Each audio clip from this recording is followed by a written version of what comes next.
What's up, guys? Welcome into Packers Total Access. My name is Clayton. You can check us out on packernet.com. Find me on Twitter at Packers_access. Join alongside Tim in Green Bay. We got Jacob on the Wisconsin-Minnesota border here to talk Packers as we are, I don't know, one more sleep away, I guess, two more sleeps away from free agency kicking off here on Monday. Get ready to go. It'll be really exciting. As you can see, the weirdest coach in the NFL is fired up about it for sure.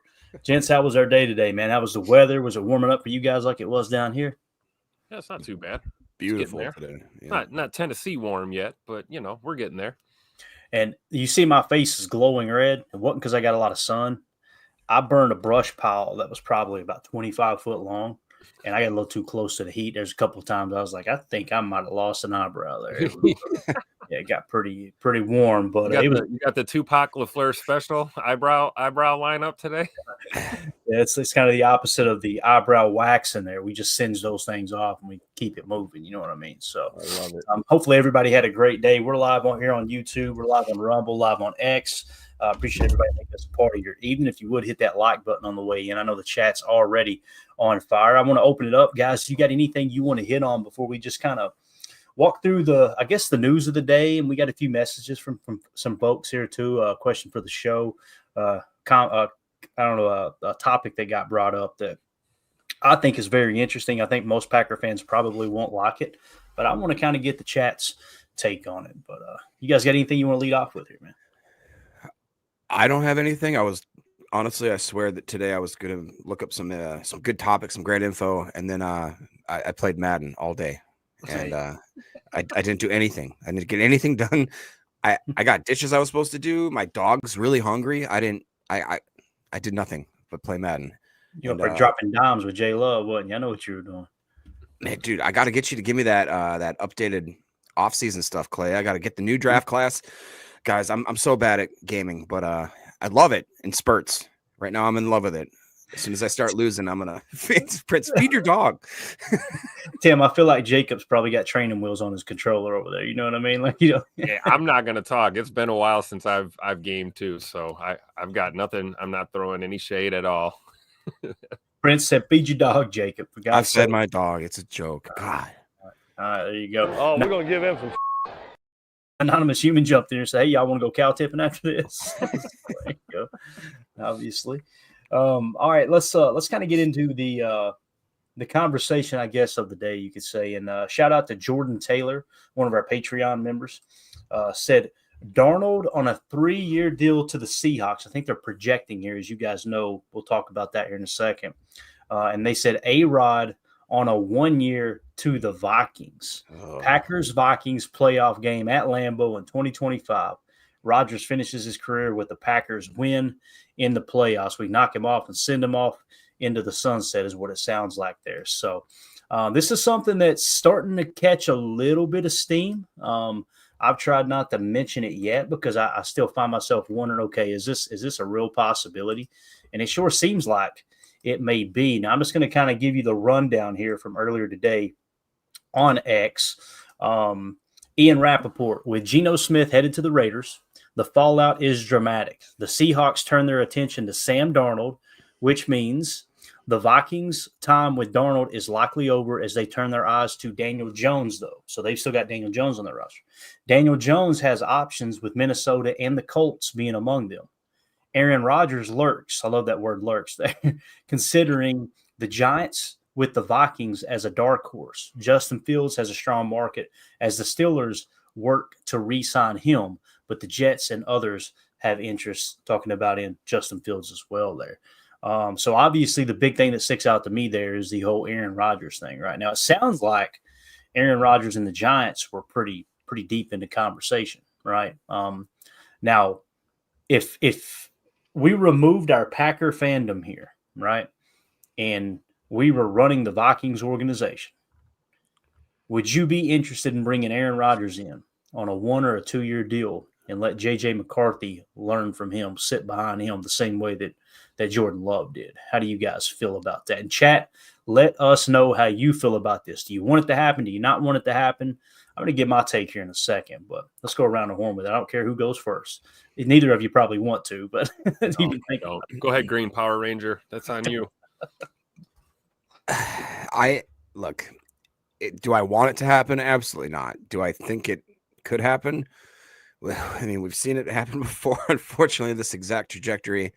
I don't feel like Rodgers has the same kind of vendetta that Brett had when he made that decision. I don't think that the blood is anywhere as boiled as it was with Brett. That being said, if Aaron wants to play football and that's the place where people are going to pay him to play football, I don't see him not going to Minnesota simply just because he doesn't want to ruffle feathers, if that makes sense.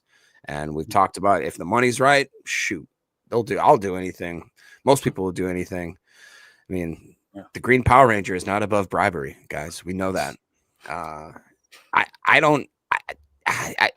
find it hard to believe, like Prince was saying right here, talking about how there's supposedly talks that they like Danny Dimes. I mean, if that's the case, more power to you. I would much rather have that be my choose your own adventure story.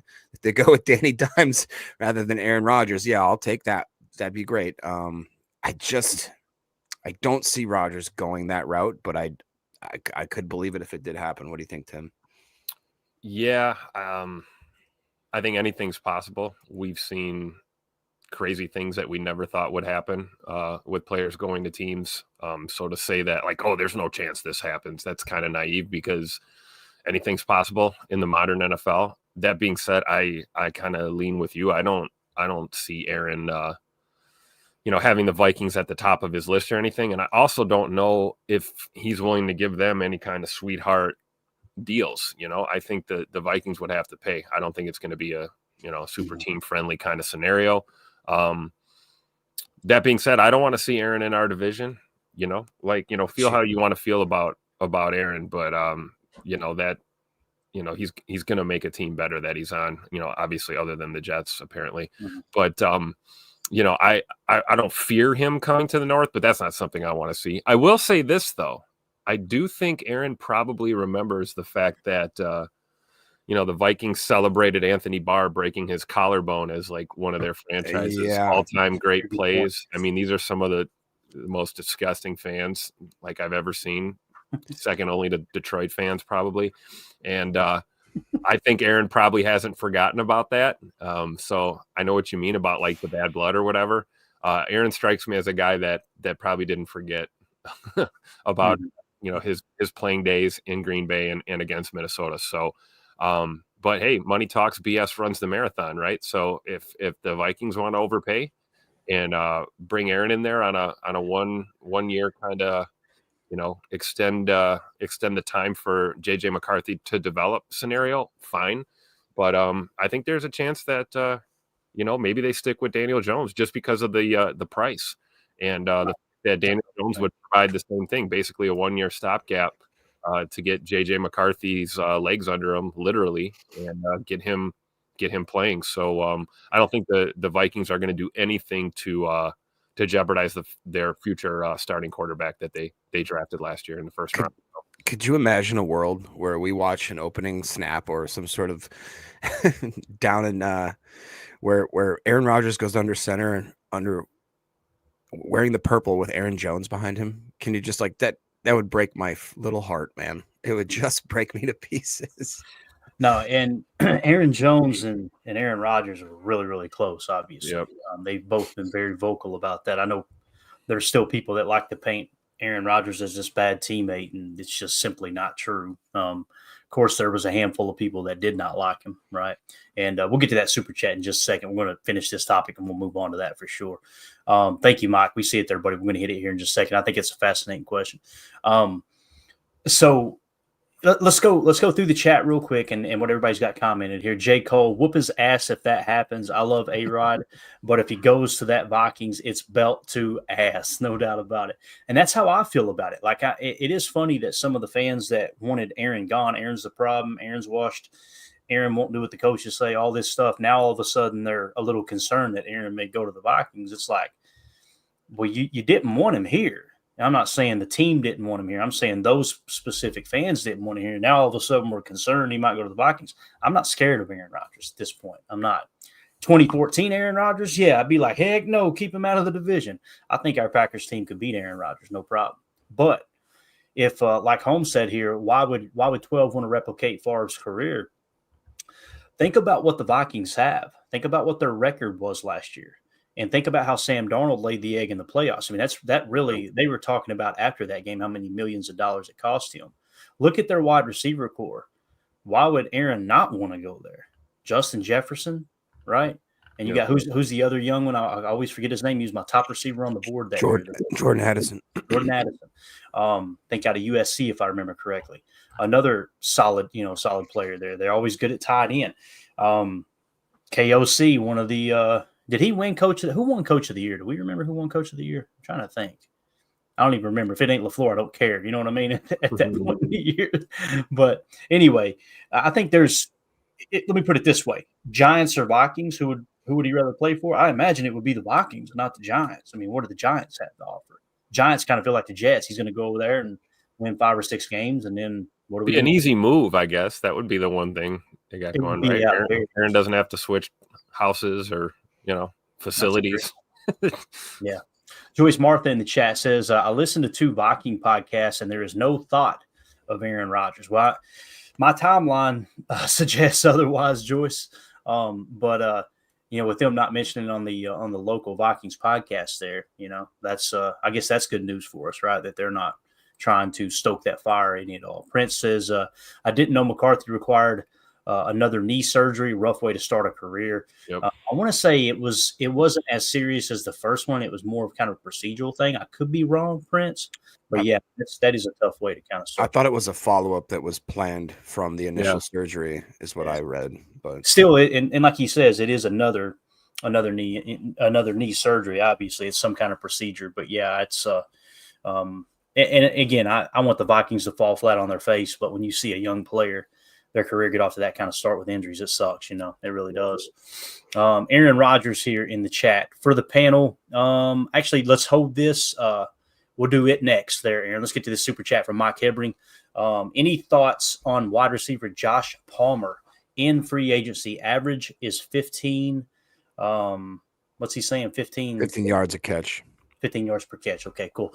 I'm going to go pull up his – what do you want to look at, Jacob? You want to pull up his PFF and I'll maybe go to his fair market value or something? Or would you like me to pull up PFF if you don't mind? Okay, cool. You do that and I'll go to the spot. Cool, go ahead. Josh Palmer, right? And let's go spot track and see what kind of market value, if any, he has here. We do have a market value chart. Man, if their calculated market value is correct here, Mike, they've got Josh Palmer, the Los Angeles Chargers wide receiver, set at $4.3 million. His comps are Jarvis Landry, Robert Woods, Marquise Hollywood Brown, and Zay Jones. Now, listen, those aren't barn burners by no stretch of the imagination, but at $4 million, you're talking about if he becomes one of your top 3 receivers, that's money well spent. Obviously, what do you got on him, Jacob? Yeah, I mean, man, I've went up and down with Josh Palmer myself. If you are ever in free agency or fantasy football, he's one of those guys that he's a free agent constantly, and he's one of those guys where randomly you could pick him up and he could win you your whole week. He could win you a ton of money, and then he'll fall off literally from the NFL for the next 8 weeks, and you don't see or hear from him again. Good size, good speed burst. As far as PFF is concerned, he's basically lived in the mid 60s his whole career. It was 64, 67, 67, 67. The guy's got pretty good size and speed, 6'2", 210, 25 years old. Again, for some reason, I figured that Josh Palmer was 30, but he's not. He's quite young. So as far as being the age, the size, what he could possibly do, I don't hate that idea, to be completely honest. I really don't hate it. I don't think you talk about a guy that hasn't had a great quarterback carousel in his career. It seems like he was always kind of a plug and play filler type dude. Maybe he's not a starter, but I think that if he went to the right team, he could be a 3rd string rotational type guy. I really do think he could be a good. I'll keep Malik Heath. I'm good. I agree. I don't want to take him over anybody we have, but as far as I'm more speaking for a different team.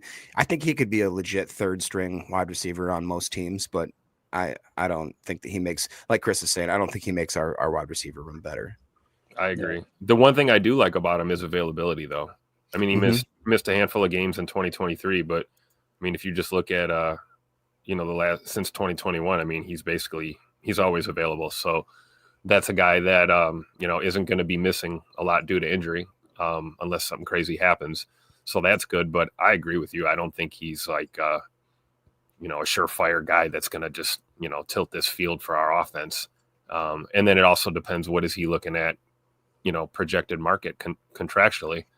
You get that guy on a sweetheart deal, maybe you think about bringing him in for some depth, but I don't think he jumps off the paper to me.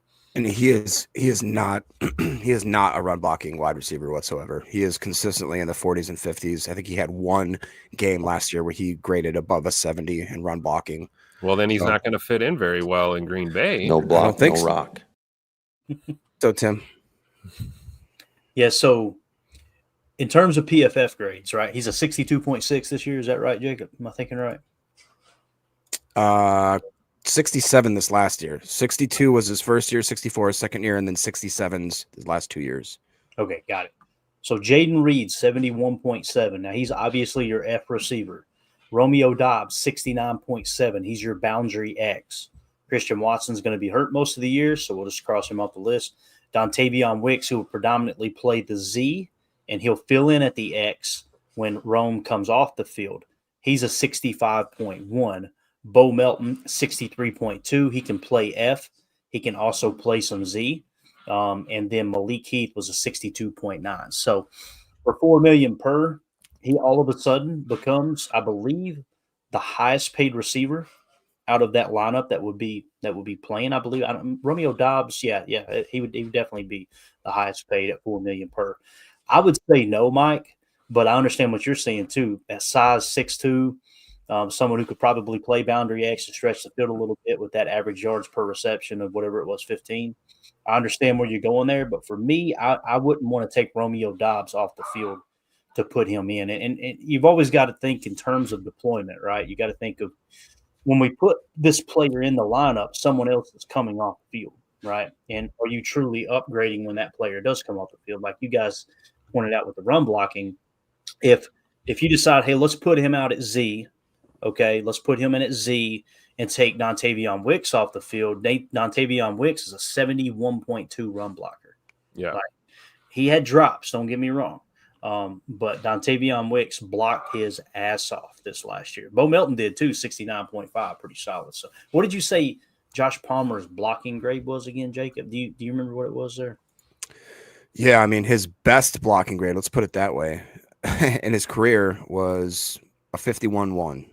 So 2021, he had a 46.5, 2022, a 39.5, 2023, 51.1. So, yes, that was his best year. And then last year, he had a 50 flat. Got it. So, yeah, I would say no, Mike, for me. I think I would rather take a swing in the draft and get one of these players like a Jaden Higgins or, if for some reason one of these top wide receivers fall to you in the right spot, or if Goody trades back and Emeka Egbuka or Luther Burden's sitting there somehow, some way, along with maybe Matthew Golden, who's a little more versatile. Matthew Golden too. He's 5'11", I believe. He's either 5'10" or 5'11", but he can stretch the field vertically. As he obviously. What was Matthew Golden? Didn't he run a 4 feet? He's listed as 6 feet on PFF. Yeah, I was going to say. I want to say he measured. I could be wrong. I want to say he measured in at the combine at 5'11". I'll double check that. Which, why does it really matter, right, Tim? Like right. You're talking about an inch of height. It's like it's not that big of a deal for sure. But matter of fact, I've got RAS's website here. I need to reach out to him and ask if he's okay with us sharing that website on our show, because he may be, hey, he's put in the work. He might know I want the traffic. I want people to go there. So yeah, his hand size is 9.5 inches. It's showing him at 5'11" on here, Tim. So 5'11", 191. And that puts his so it wouldn't be the first time something is different on PFF, right? Absolutely. Yeah. PFF, man, they for them to be a data-driven company, they do whiff on a lot of data. You know what I mean? It's like that doesn't really happen. That is so weird how it's simple stuff too. It's like, what's his height and weight? When was he born? I don't know. It's a mystery. Draft Again, Buzz. Thank you so much for the super chat there. Go ahead, Jake. Yeah, thank you, Mike. Draft Buzz says that he ran a 4.29. Prince says he ran a 4.39. Draft Buzz has him as a 4.29. I don't remember that being the case, so maybe Draft Buzz has a typo there. 4.39 sounds more realistic from No, what I it's remember. It's a 4.29 is what he Is ran. it really? Yeah. I think he was the fastest wide receiver at the combine, if I remember correctly. Okay. But yeah, I'm pretty sure. So one of the fastest, if not the fastest. Yeah, his RAS is still incomplete because there's not enough data there. But as it sits right now, his composite size grade, which is his height and his weight, the 5'11", 191, is graded out poor, but his composite speed grade, 4.29, is a 9.96 grade. His 20-yard split's a 2.51, that's 9.77, and then his 10-yard split is a 1.50, which is a 9.73. And all that means, guys, when you hear 10-yard, 20-yard, 40-yard, they run the 40-yard dash. His time for the first 10 yards, that 10-yard split, that's what that is. Hit the first 20 yards that time. That's called the 20-yard split. And then, of course, the 40-yard dash is self-explanatory there. That's all that means there. So, again, I would rather potentially hit on one of those guys and put Jaden Reed out wide and let him, play Z like he did in college and stretch the field a little bit, and then have like a Matthew Golden or someone like that you can move around and be very versatile, than take a swing on Josh Palmer for sure. So Aaron Rodgers said, for the panel, here's a question, guys. With free agent legal tampering starting Monday, isn't that exciting just hearing saying that? That's awesome. Which free agent do you think is going to be a Packer? Where do you think goes with? That's a great question. I really don't know how to answer it, to be honest with you. You try to read the tea leaves. Okay, what has he been interested in with the draft? That would suggest he sees those as blatant, needs, I guess you could say. Toward the top of the draft, he met with edge defender, tight end, defensive tackle, corner, linebacker, defensive tackle, edge defender, wide receiver, defensive tackle, cornerback, edge defender.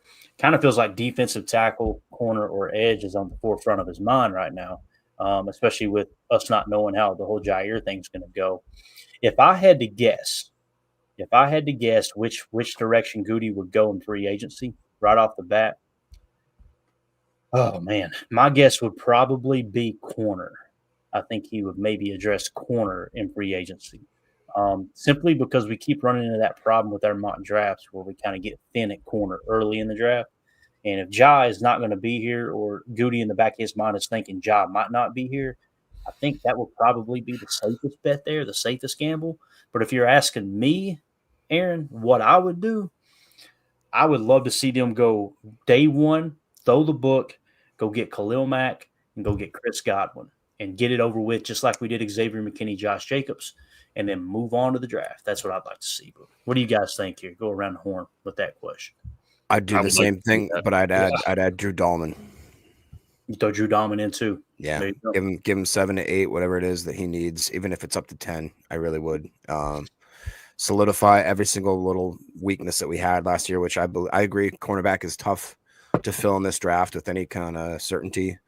And then solidify that line. If we got Godwin and Dahlman and Khalil Mack, I would. Oh man, I wouldn't be. I'd be buzzing for days. I couldn't sleep. Yeah, Tim, what do you think, man? What do you think he's going to do? And then you can go the route like we did and say maybe what you hope he does. What do I think he's going to do? He ain't going to sign nobody. I can see it. Okay. What would I like to see is, what you described, or some variation of also combined with what Jacob described. Going with the corner, I would like to. I'd like Charvarius Ward. That'd probably be the first corner that I'd like to see sign. If we're talking receiver, other than Devontae, of course, we all want Tay back. That's the other one, yeah. We know it's pretty. Wait a minute, Tim. You're trying to tell me that you'd take Devontae? Oh. That was the best short that we created the other day. I don't know if you've seen it or not, Tim, but you cut Jacob off mid-sentence. You trying to tell me that you would take so over Devontae? Another receiver that I don't think we've really talked about a lot is out of Cleveland. Elijah Moore? Yeah. He's still see Prince in the chat, right on the money. Only 24, has college and pro. experience as a returner. Bad situation with both the Jets and the Browns. Yeah, holy cow, poor guy. He might click really well with a new team. I agree wholeheartedly, and I also think, I don't know. I'm looking at over the cap here. I can't really get too much detail, but I'm wondering what he would want contractually to make something happen. But he'd be a receiver on my short list. If we're not talking about like our favorites, right? Like a Tay or a Chris Godwin. Mm-hmm. Yeah, so if we go to wide receivers here, since we're kind of talking about it, is that really all they've got listed? What is going on? What the hell is going on out here? My son real quick, if you want to know Elijah Moore's grades, this is the only thing that kind of puts up a red flag for me. He came into the league in 2021, busted on the scene with a 71.2, decent, very decent grade there. And then since then, he's been a 57.5, 58.9, 58.5. Now, obviously that, like Tim just said, I think is more of a product of where he was, and not even just the fact that he was on those bad teams.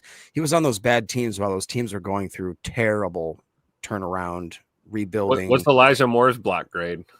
It's not good, Tim. It's his best year was a 43.5. Let's put it that way. Yeah. All right.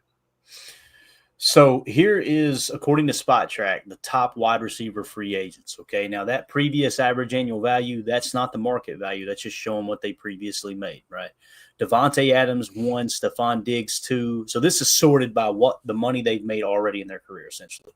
Keenan Allen 3, Amari Cooper 4, Chris Godwin 5, Brandon Cook 6. Who were we just talking about? Who was the player that we just mentioned? Elijah Moore, is that right? Elijah Moore. Yep. Yeah, let's see. It looks like we got a market value here. Let's see what we got with Elijah Moore. Hopefully it don't lock up on us here. $4.5 million is what they're saying. I'm not a big Elijah Moore fan personally. I'm not, but I do understand what Prince is saying there. There's some value there with kick return. Is that what he was saying? Yeah, experience at kick and punt returns. So, yeah, I can understand someone being interested in him for sure. Let's see here. What did Coach Lynn say just now? Any interest in Michael Thomas or Michael Gallup? That's right. Michael Gallup's coming out of retirement, right? Yeah. Michael Thomas, is he a free agent? Michael Thomas? I don't quite know what's going on with Michael Thomas. That guy has not been healthy for 5 years, it feels like. But he consistently is still somehow in the league. It's kind of crazy. Yeah, I don't see him on here, so I can't give any market value on him. I want to say no, seeing that I don't know much about him. You know what I mean, Coach? But, yeah, Tim, as you said, Devontae Adams, it comes down to Devontae Adams and Chris Godwin for me. I'd be okay with either. Devontae is going to be kind of that 1 or 2 year patch, right? Yep. And probably cheaper overall than Chris Godwin. Chris Godwin, however, could probably give you 3 to 4 years, but costs a little bit more money. So that gets a little tough for me. If we look at Chris Godwin's market value, let's see if it's changed at all. It's still sitting at $22.5 million. This is what I mean by overpaying for great, right? Like that, you are overpaying there. But remember, DK Metcalf's seeking $30 million per. Yeah, that's why I was saying the whole time, you don't have to give up a draft pick, and you're saving $7.5 million on average per for what I think is a much better receiver in Chris Godwin. That's just me personally. Yeah. He can do a lot more too. Like he can play X, he can play Z, he can go in the slot and, make the tough catches across the middle. We've seen him do it his entire career. Also, not to cut you off there, Clayton, but when you look at Godwin's, I mean, starting in 2017, 81.9, 84, 90.7, 76, which was almost his worst year. 81.3, 75.7 was his worst year, quote unquote. 77.5 this last year, 86.3. But the best part, I mean, they're not great, but the pass run blocking grades, 71, 65, 71, 62, 74, 59, 53, 62. So better in the beginning of his career, but it shows that he's a willing and capable blocker if he wants to. Absolutely. All right, let's see here. Let's fall back. Is there any other receivers you want to take a peek at as far as market value here? Anybody catch your? What about Lockett? Tyler Lockett? No, come on. Don't shame me again. Don't you do this, Tim? Tyler Lockett's market value. $7.7 million. This is that Ross the Boss right here, Tim. That's that deal, dude. That thing. You know what I mean? That where you could save a little money and get dessert at the next dinner. You know what I mean? Like It's like 7.7 Not going million. to save much money when you're replacing it again next year. like What is, Michael Scott walking into Burlington Coat Factory. Live like a king for basically Like a $300. king, basically. What is Tyler Lockett's grades, Jacob? Do you have them handy or no? I can pull them up. find it. He's going to be 34 this year, guys. Hey, what's wrong with Jacob said, damn, Tim, what do you think? What's wrong with 34? Again, Devontae Adams going to be 112, right? I mean, dang, I got his grades if you want them. I'm kind of surprised. I don't expect them to be good. I could be completely wrong. I'm kind of playing along here with the shtick, but I'm with Tim. When I hear Tyler Lockett, I roll my eyes. All right. What do you got? Okay. Let's go. 2015, 75.9, 2016, 68.9, 2017, 67.3, 2018, 82.3, 2019, 81.9, 2020, 76.5, 2021, 81 flat, 2022, 77.9, 2023, 78.1. This last year took a dip to 65.2. Okay. Yeah. So that could be the wall, right? It could be the wall. Yeah. He's been a good receiver for a long time. There's no two ways about that. For me, it would be a no, though. I don't think that helps us get where we want to be, I believe. Yeah. Yep. I could be wrong, but have we talked about Scotty Miller? Scoot? Is Scoot still alive? Scotty Miller. Where's Scotty Miller at on this list, Tim? Where's he at? He's on that list. Yeah, the Steelers, did they re-sign him? I have no idea, and this may not be completely up to date. Yeah. What do you got on Scotty? Do you got any? I just know he's cheap and he's 28. So. Tim's looking at the age. He's going, listen, I need looking at the age, and I'm looking at the salary here. You sound like me trying to find a date. I know she's cheap and she's young, man. I'm just still, getting over the loss of our hope in getting Tutu Atwell as a little patch because. I believe got $10 million a year. Sign him. Yeah, they overpaid, right? Hey, I know people laughed at me, but Tutu, I remember us getting ready for the Rams game and watching the tape and going through and game planning how do we stop their offense, and he popped. It was like, damn, they're using this dude all over the place. I think he's a solid player. I honestly think that $10 million is money well spent for them, and he knows the system. He plays a lot of effort. He's like their Jaden Reed essentially. Now, obviously, he hasn't performed quite like Jaden Reed, but I think he's a valuable asset to the Rams for sure. Doc in the chat is begging us to check out Darnell Mooney, which is a little bit intriguing as well because we remember him with the Bears, kind of a gadget, kind of smaller guy.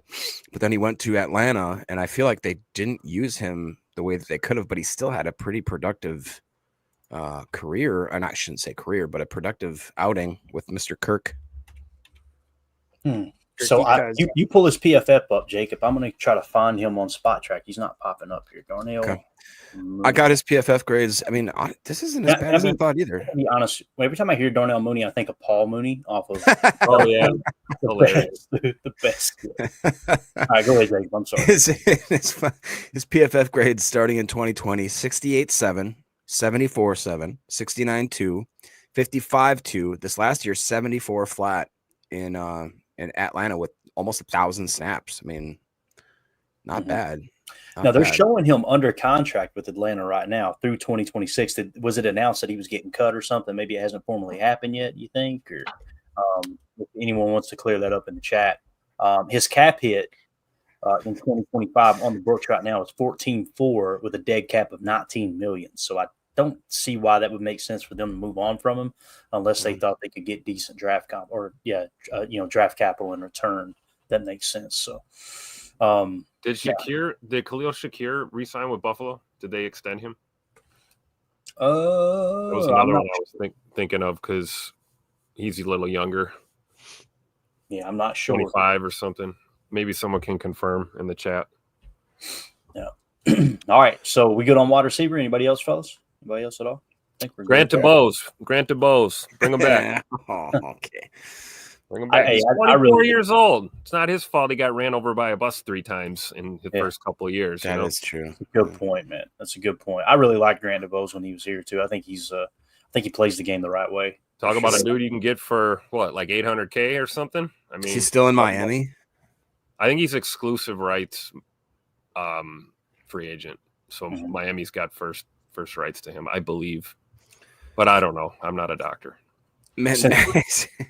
Since we're talking receiver here, let's just show Jaden Reed some love here. Again, man, I feel like I'm the only podcaster who's actually defending Jaden Reed this year.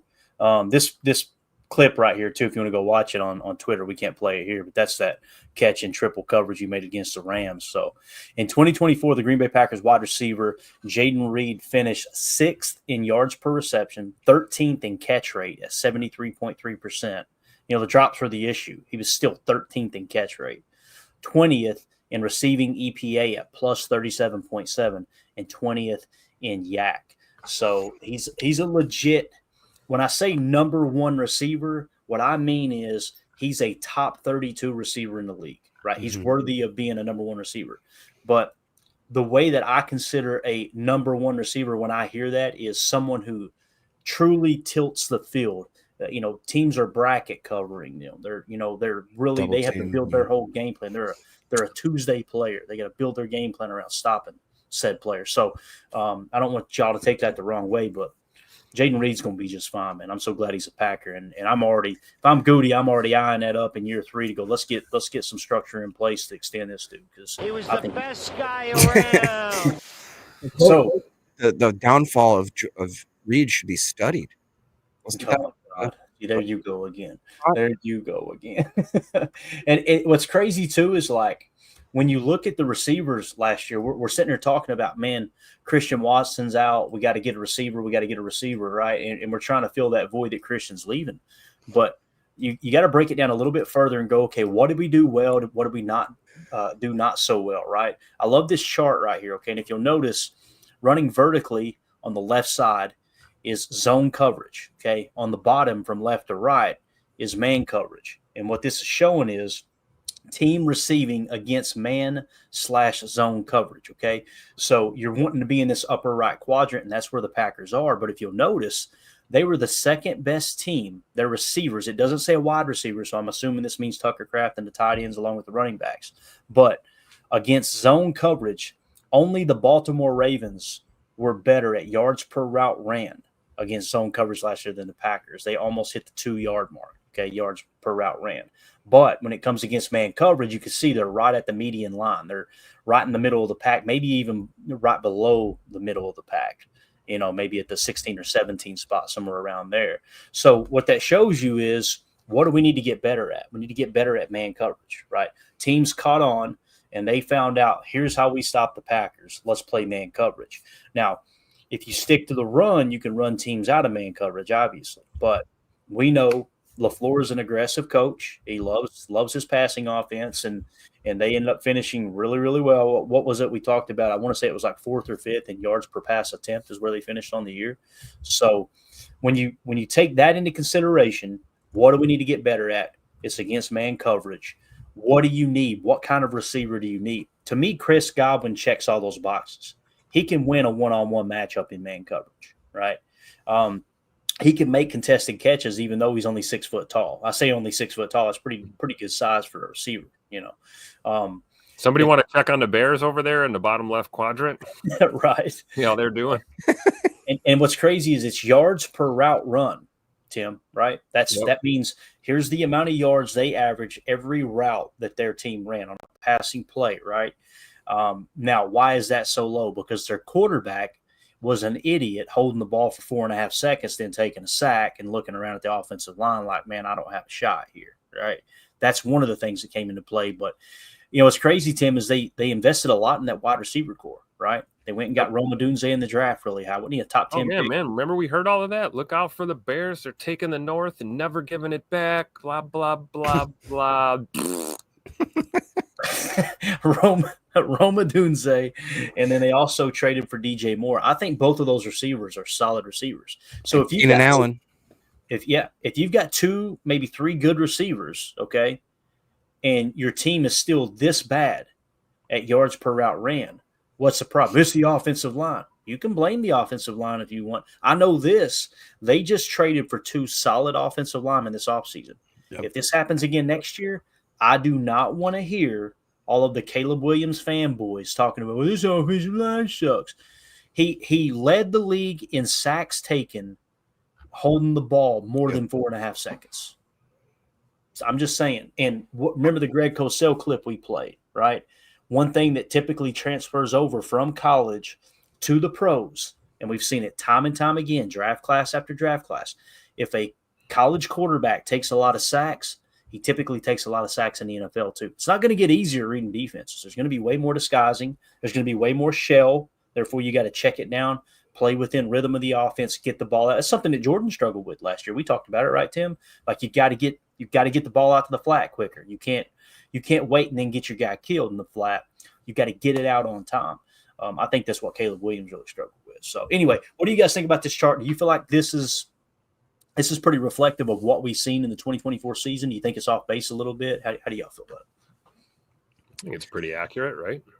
Yeah. I mean, we've seen our receivers are just really great about picking apart zones. And I'm a little surprised that they're not a little bit better against man coverage, just because we've got some really precision type route runners that are really good at what they do. And you look at Wicks and Reed and even Watson in certain situations. So if we could improve that a little bit, I mean, we're in some pretty rare air up there. You know what I mean? And if we could take that step, if Jordan, I think it's a big deal, you know, I'm not a fan or nothing like that, but he does need to take a step. We're not sitting here blinding our eyes and saying that Jordan Love was the best quarterback of all time last year. That's not what any of us on this panel, on this podcast, has ever said.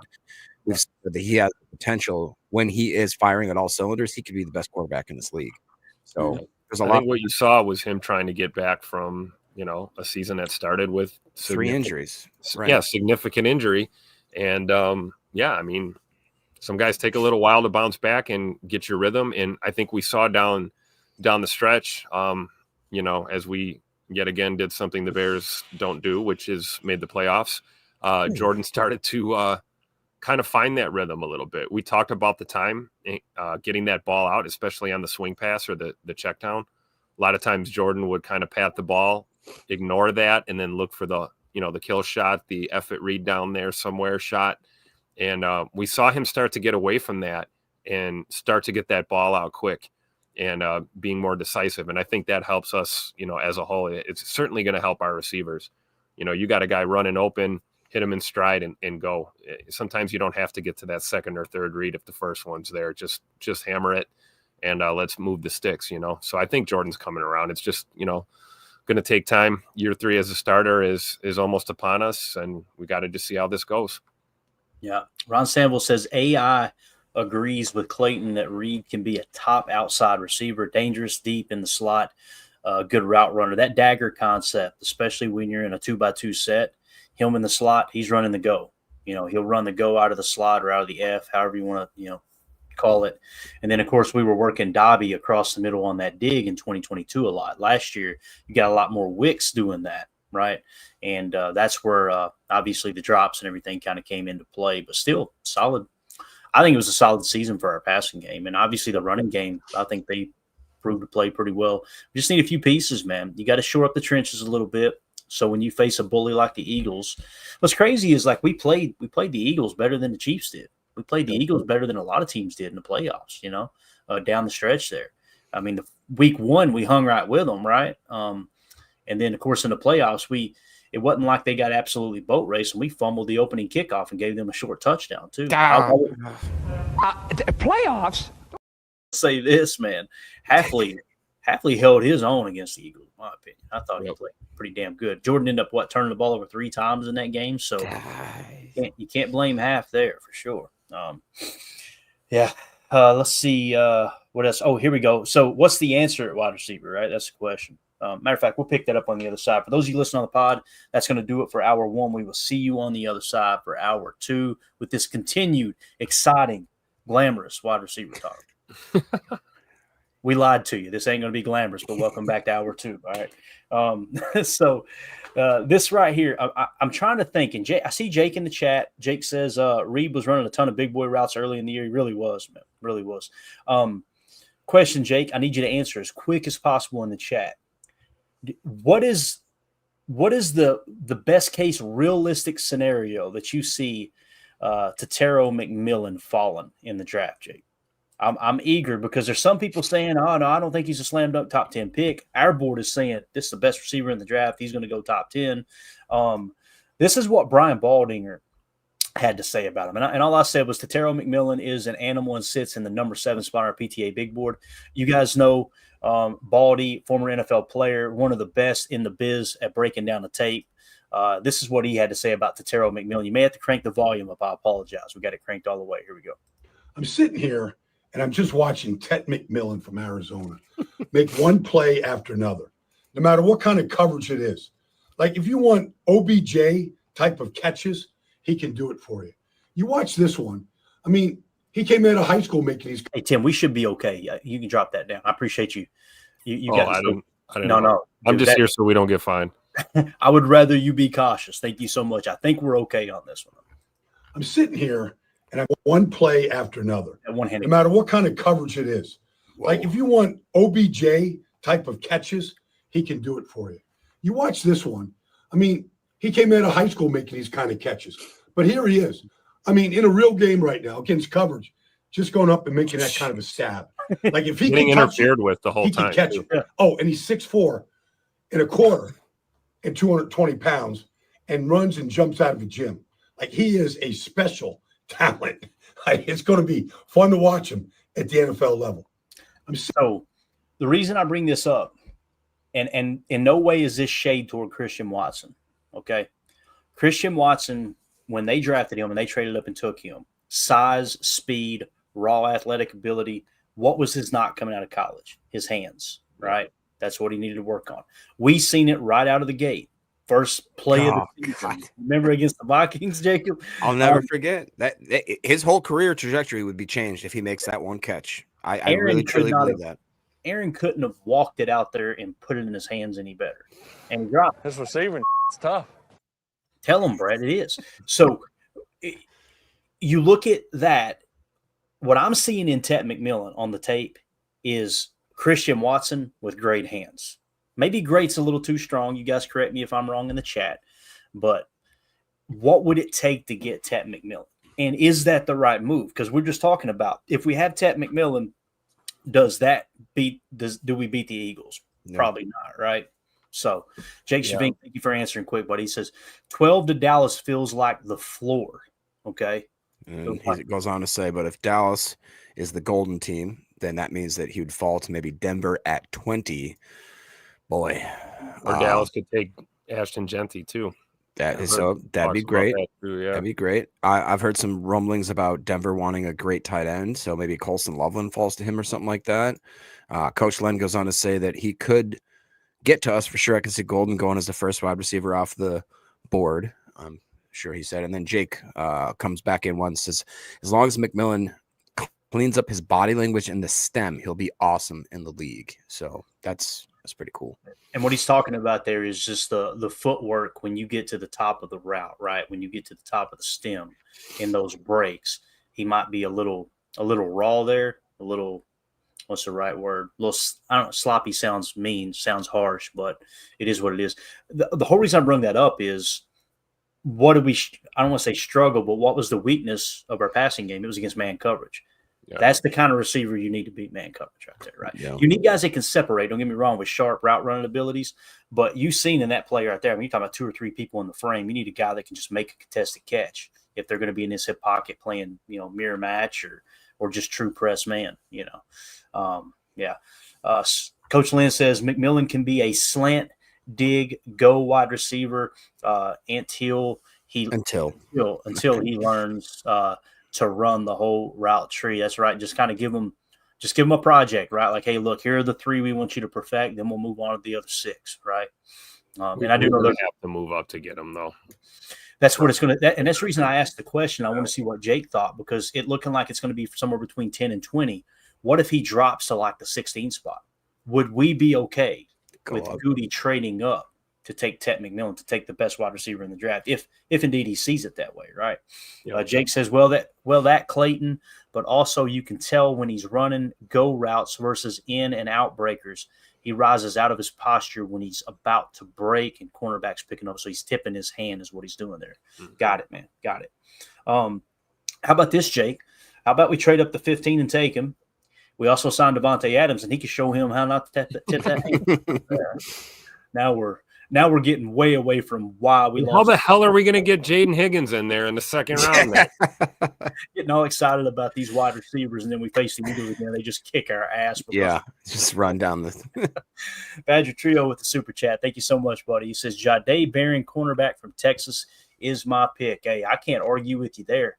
When we look at Jaden Barron on our draft board, where he's been mocked pretty much top 10 though, right? Here lately, it seems like it, Yeah. right, Tim? It seems like he's going early. The Packers met with him. He's 17 on our board.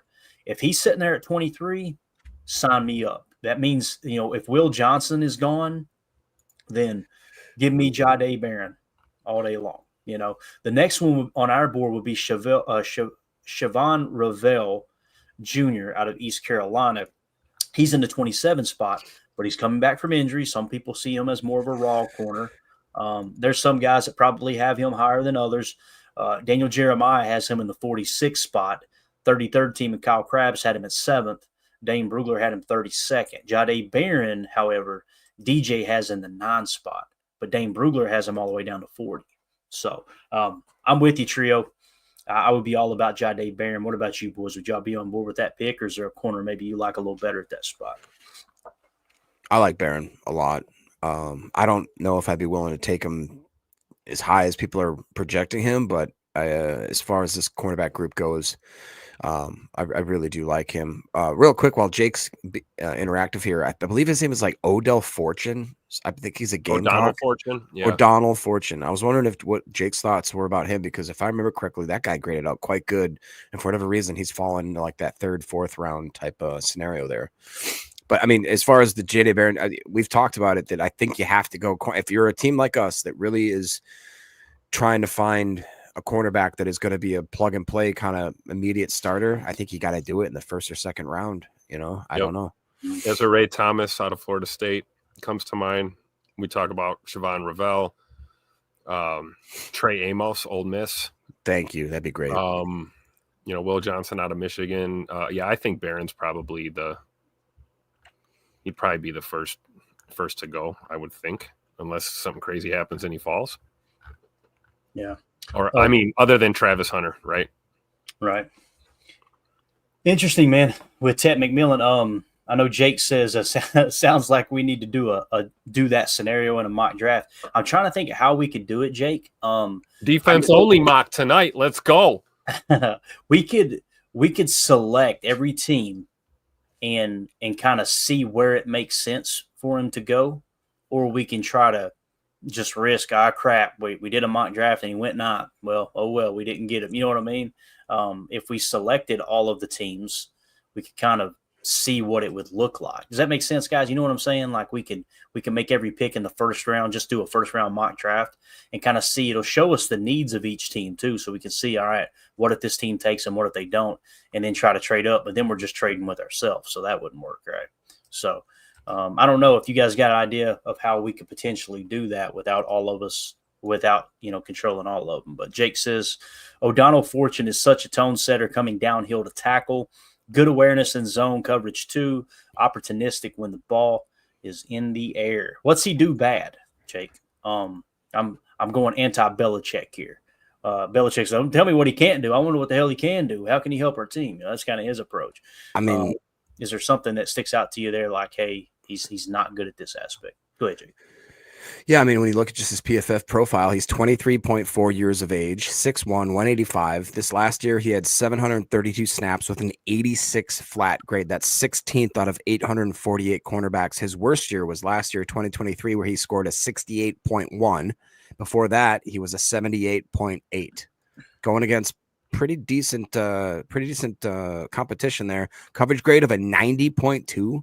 Man coverage grade of a 79.5 and a zone coverage grade, which fits our system, I would argue, better than most. And he's an 87.5. Mm-hmm. And O'Donnell Fortune is 246 on our board. The reason being, he was 91st at his position in 22. He dropped all the way to 456th in 23, but he climbed all the way to 18th his final year in college, right? PFF Big Board at years in had him at 145. The consensus Big Board had him at 352. Daniel Jeremiah obviously does not have him in the top 50.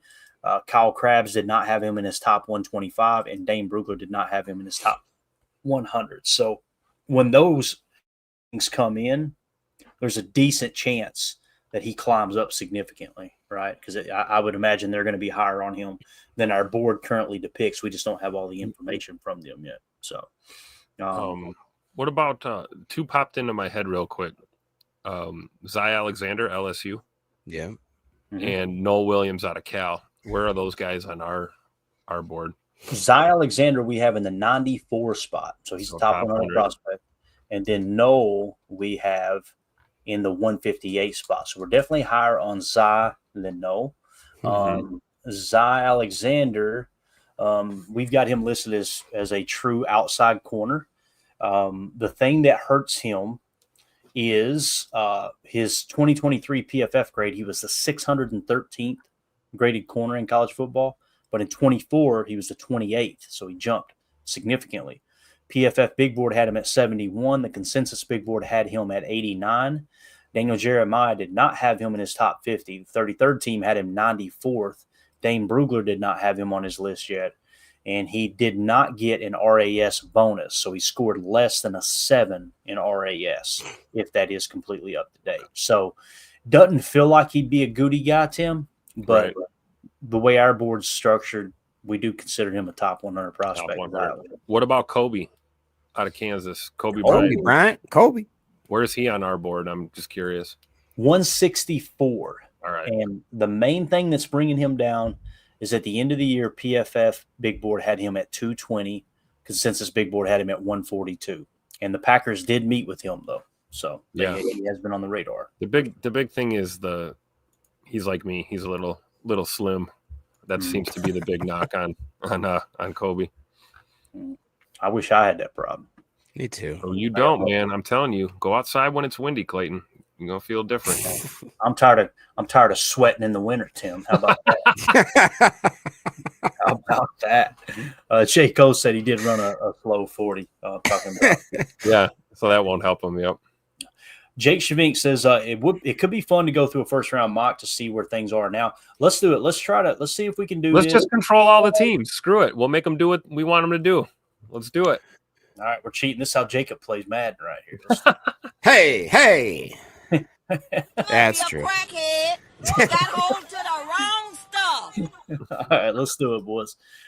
We got them all controlled, so let's at least we'll be able to see the team needs as we go along and do it somewhat realistically in that fashion. We'll go turbo speed. It's turbo time. All right. All right. So let's start the draft here. We are on the clock. The Titans picking first here, right? Quarterback, tackle, edge defender, and corner. Why don't we rotate? All right. Why don't we each of us make the pick? What is your problem, Jacob? What is your problem? Atham shows up and immediately I'm just like, dude. what was that from? Moisture. I don't remember. Wasn't it Zoolander? I think so. Yeah. There you go. Jake Shavink says mock drafts are like my daily dose of caffeine. Hey, I completely understand. All right, Tim, we're gonna rotate here, okay? So we'll go in order. Since I'm at the top, I'll go first here. Thank you. With the Titans on the clock, God, it sounds so good. It's so good. It's awesome. They're showing quarterback top need. Obviously, Will Mayo, Will Hellman's down there. Probably ain't the dude is the way it's looking. Are we sold on a quarterback where we go, man, this dude right here is the real deal, right? Let's see who the top quarterback is. Sanders. No way, no how, Tim. It would be Cam Ward, I believe. I think our board lines up with that as well. If I were building the Titans, though, I don't know if I would be completely sold on Cam. I would try to build this thing out the right way and maybe give Will Levis another shot as we move into next year. So you're going tackle then, or O-line or something? I'm probably going tackle or edge. So if we look at our board meaning the PFF board, we got to go quick here. We're not going to do every pick like this. I'm just trying to set the stage here. I'm going to go with Mason Graham out of Michigan. I'm going to shake things up a little bit. So I'm going to go Mason Graham, get my 3-tech right out the gate. Now they would probably go a different route with Harold Landry now leaving, but Tim, you're the Browns. You're on the clock, man. They're saying they need a QB, bro. You're gonna do me like that? Oh. Come on, Yeah, Tim. Quarterback or running back. Let me see the running backs or the quarterbacks. I'm just Are gonna you look looking running back? Ooh. Well, second on their need list. I'm just, I got you. and I'm trying to think like, management in Cleveland, which is to. I mean, they just let not think Saquon too walk much. away. That fan base is hurting. Let's see. Cam Ward. Can you scroll down a little bit? Yep. Yeah. I'm going to give them Cam Ward. Cleveland takes Cam Ward. So Cam Ward is going to Cleveland, and he's going to run the massage specialist out of town, right? That's what's going to happen there. So Cam Ward to the Cleveland Browns. Now the Giants are on the clock. They need a QB, a tackle, and a DB. Jacob, who are you taking here, sir? What positions would you like to see? Well, they just signed Aaron Rodgers, and he's excited to be there. So the New York Giants are going to be selecting Travis Hunter to solidify that depth they need at the cornerback/DB selection there. Got it. All right. And who knows? He might play a little receiver too, right? Yeesh. Travis Hunter goes number 3 to the Giants. It's funny. I've not seen any mock drafts that fell like this with Mason Graham going 1. So this feels different. Patriots are up next. I'll be making that selection. They need a running back, wide receiver, guard, and tackle. Right here, Tet looks good, don't he? It's like, we need a true receiver. This is where we can already start to see where he may or may not go. But I think it's just too high of a pick, and he's down obviously a tier. Now, they also need a running back. Ashton Gianti is definitely the best running back in the draft. What it comes down to for me is, do I want to take the best player available, running back Ashton Gianti, or do I want to go offensive line, which Will Campbell is just outside of that top tier? So I'm going to go Ashton Gianti here. I'm going to go running back. They're going to put a running back in the backfield, a playmaker there with our boy Drake May. So there you go, Ashton Gianti to the Patriots. Tim, you are the Jaguars. Center, guard, defensive line, and corner. Duval. Who you got, bro? Let me see the oh, wait, there we go. Wait. Yeah, let me see interior O-line, guards. All right. Interior O-line, you got Tyler Booker, Tate Ratledge, Jared Wilson. Holy cow. All right. And we know center is going to be okay, let's get real. Let's go D-line, because D-line is on their list. Mm-hmm. So we'll go D-line and we'll go edge, okay? Yep. Show you both sides here. Got Abdul Carter. Yeah, I was just going to say Abdul. It's either Pierce or Carter. I mean, if they're going to pick here and you're going to go defense. Yeah, Abdul Carter would be. Grant down there too? Yeah, Kenneth Grant. Yeah, we're going to leave him on the board. Abdul Carter to the Jaguars. Eggs. God love him. He's stuck down there in Duval, man. All right, Jacob, you're the Raiders at number 6. The Raiders. You got quarterback, running back, wide receiver, corner is their list of needs. Yeah. Oh, man, I hate to do this, boys, but I feel like the Raiders are definitely getting McMillan. They're going to have him and Geno trying to build that relationship there. I just think that's Geno changes everything, Jacob, don't he? Changes everything. It really does. Name in my mouth right there. I mean, honestly, if they wanted, if Genty was here, I probably would have brought him in. I would have either done McMillan or Barron, and I think that they just want to make sure that Geno's got a safety blanket there. Yeah. So you're going McMillan right here, right? Ish. So that's the end of the project, Jake. he went number 7 to the Jets, or to the I'm sorry, number 6 to the Raiders. So there's our first answer, right? So that's the first team that we realistically go, damn, it kind of makes sense now that they got Geno, right?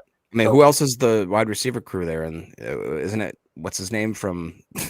Ted is hands down, in my opinion, the best receiver. I could be wrong. I could be wrong there. But, I mean, with our board, to put that in perspective, Tet's grade is 11.9.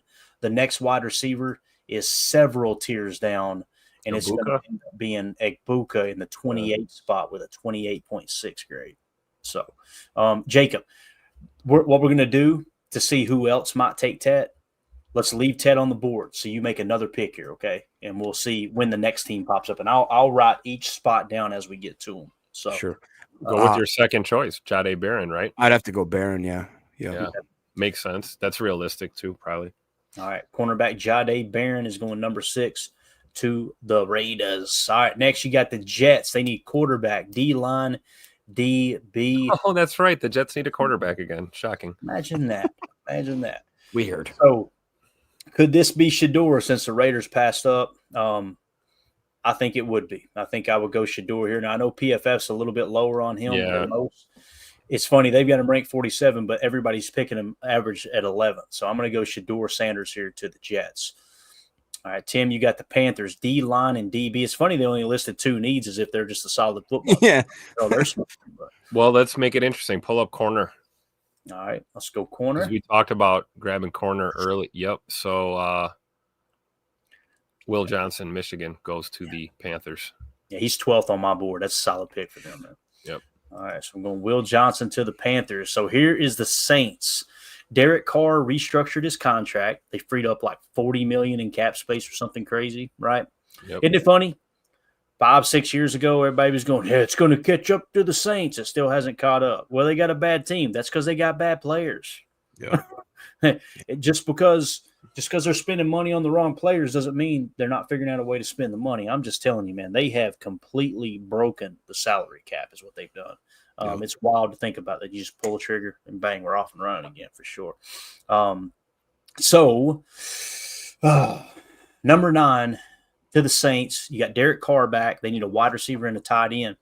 I hate to say it, but Tat McMillan makes sense here too, don't he?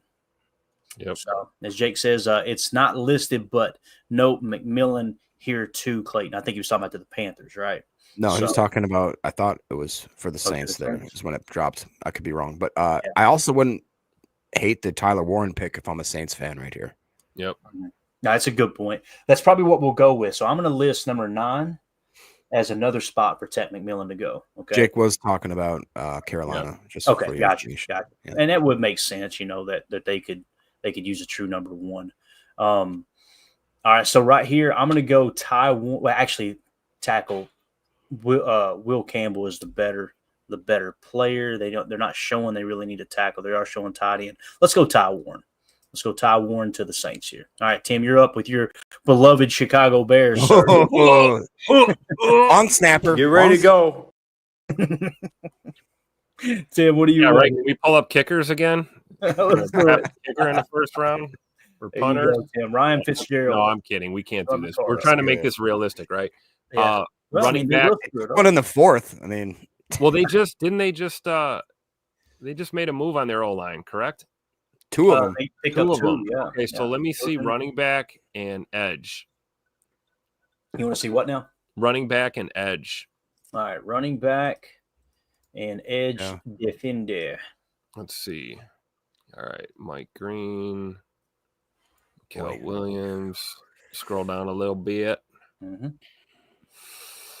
Yeah, I want to say Omarion Hampton out of Carolina, but that's probably a reach. But it is the Bears. Yeah, Omarion Hampton, North Carolina, to the Bears. There you go. They're going to reach with their 10th pick. Let's go. We've got Omarion Hampton as the second best running back on our board. He's in the 32 spot, though. So I love just making them take Omarion Hampton. Right Yep, here. book it. Let's go. They will screw it up. Bang. 49ers on the clock. Guard, tackle, defensive line is what it's saying. Obviously, they're set at quarterback.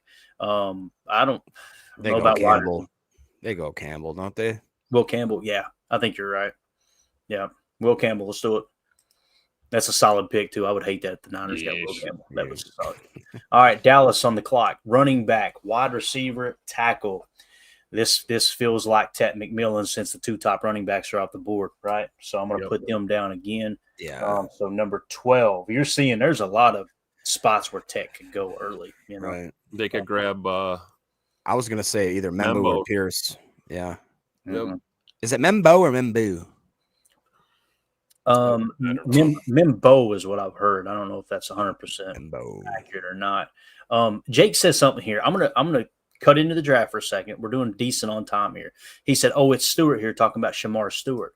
I'm gonna play something real quick. Okay? I'm gonna drop this down. I've still got this available to us, but I want to play this clip from Howard Cosell or from Greg Cosell. I'm sorry. Howard. Yeah, we did not dig up Howard Cosell from the grave. Okay? So, Tim, if you would give me a screen grab real quick. Here's what Howard Cosell had to say about Shamar Stewart. Okay, Shamar Stewart, defensive lineman / edge defender for Texas A&M. Listen to this, guys. For me, especially since I watch so much tape, for me, it's more about the extreme. You know, if I'm watching a guy on tape, here, I'll give you a great example. Shamar Stewart, who's a DN from Texas A&M. The tape tells you he is just a ridiculous athlete. He's a freak. Now, 2 weeks ago or 3 weeks ago at the Senior Bowl, he weighed 281. I believe at the Combine, he weighed 267. So obviously, he and his group felt like he had to lose weight. And he is a ridiculous athlete. You know, anybody could see that. But you put on his tape, and I think I watched 6 or 7 games, and he just, at this point in his development, this is not an indictment of his whole career, Ross. I think people have to understand we're dealing with 20 and 21-year-olds who are now going to be coached at the highest level when they get to the league. But at this point in his development, he really has no idea how to rush the quarterback. So his tape is not very good, other than when you just see the athletic movement and you go, oh, my God, is this guy a freak? For me. So the reason I wanted to play that for you guys, it feels like Shamar Stewart is one of those dudes. It's like, okay, athletic freak, that's all great and all, but like you heard Greg Cosell, he doesn't know how to rush the quarterback. Like he's literally got a bull rush and that's it. I don't know if that changes things. You guys know I get frustrated over that whole he's a ball of clay. Yeah, boy, we're gonna shape him into something great. And you look up in 3 years and go, hell. You know what I mean? Yep. He still hasn't popped. But I like Greg Cosell just put it out there, like, man, he looks like he can't rush the pass. Right. And with the right coaching, though, you get the right pass. You know, that's true. That's why we call them prospects, right? You don't know necessarily, you know, until they get to the league. It's so true. Yeah. And Jake says, I completely agree with that, but we know NFL teams draft those tops in round one. Jake, they draft them in the top 3, bro. You know what I mean? Like they will. God, it's so true. It's so true. Mike Hebring, let's put this one. Okay. The McMillan dream has died. Thanks, fellas. That's how I'm feeling too, Mike. And again, I just wanted to explore. I don't think McMillan makes it out of the top 10, right? It doesn't feel like it. Yeah. It really doesn't. Thank you for the super chat there, Mike. Have a good night. I'm going to bed. I love it. So, yeah, there you go, Jake. Marcus Davenport's another great example. Absolutely. So, with that being said, let's go with Jake here and say Shamar Stewart to Dallas. Okay, let's just do it and say they're going to be the team that does it. Where'd he go? I thought he was higher than that. Is he lower on this? Man, that's a yeah. This is PFF, right? So yeah, this is PFF. So they've got him average, or they got his rank 26th. And it's funny, I'm sitting over here going, man, I don't know if I'd take him, but he's higher on our board. We've actually got him in the 13th spot. So our board would suggest this makes sense, but PFF disagrees. But we're going to go with, like Jake said here, we're going to go Shamar Stewart, edge defender to Dallas here. All right.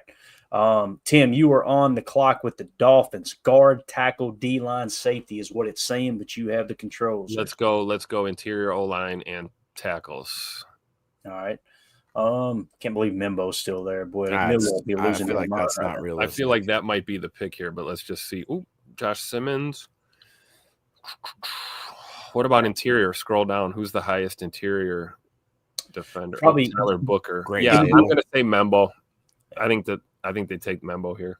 Membo's our ninth best prospect, 9th or 10th on our board. This makes all sense. They're picking 13, 11. Yeah, Membo. They're going to try to save Tua's brain here, man. Get him some actual protection back there, right? All right, Jacob, you got the Colts at 14. Tight end, edge, DB is what they're saying. They've got Anthony Richardson. Is he the truth? I don't personally believe he is, but many people do.